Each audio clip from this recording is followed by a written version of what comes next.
احذروا من الأعرج العنسي. هو الخطي هذا قال لي هكذا بيختاري هكذا.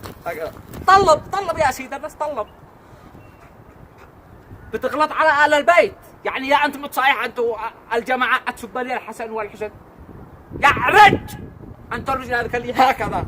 أمانة ما بالله ندع لك ذرعة في الثانية. فهذه ايش بهذه ندع لك ذرعة في الثانية.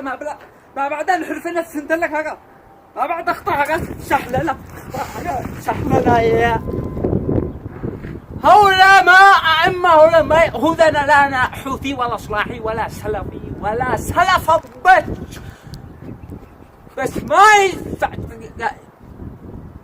يا سارق يا انت عتروح وانا والله معذر ما اسبر لك البنك هذه لا اسبرها لك يا تمام. افعل اشتراك وفعل الجرس، وإن لم تستطع فاعلم أن الشيطان قد منع